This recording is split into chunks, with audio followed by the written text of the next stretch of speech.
In this video, we will consider some useful properties of the determinant of a matrix. At first, let's recall that determinant is a scalar quantity defined for any square matrix. In particular, a square matrix is a matrix with the same number of rows and columns. Typically, determinant is denoted using the abbreviation det, or by surrounding the matrix entries by vertical bars.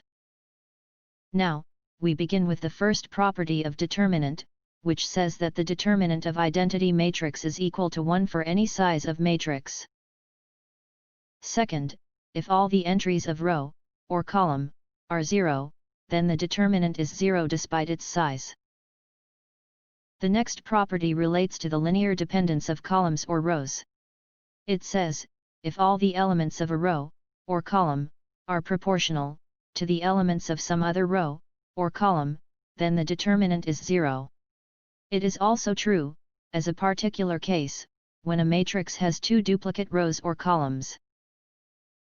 The other property says that if two rows or columns are interchanged, the sign of the determinant is changed to the opposite.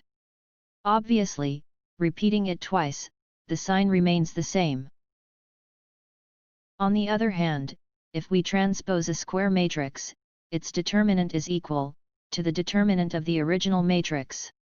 One can find this property very useful since there is no need to recalculate the determinant after its transpose. Multiplication of the elements of any row, or column, by the same number is equivalent to multiplying the determinant by that number. In other words, a constant factor of the elements of any row, or column, can be taken out of the determinant.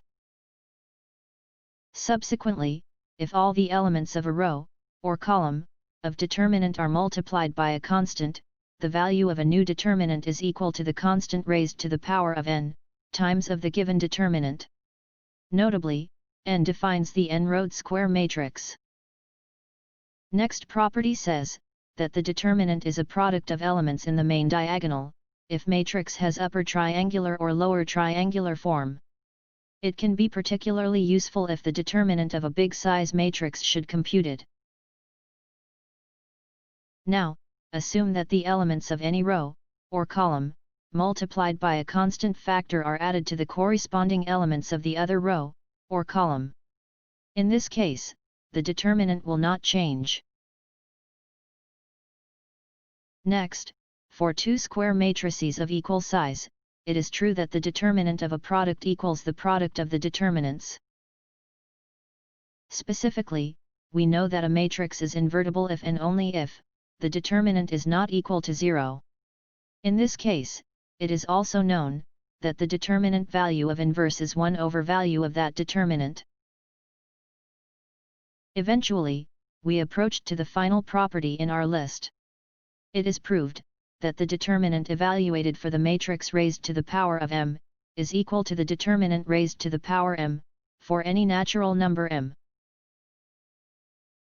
To sum up, one can observe that the determinants do have properties that are useful, as they permit us to generate the same results with different, and rather often simpler configurations of matrix entries. We do hope that one will find them useful in their calculations. Thank you for your attention.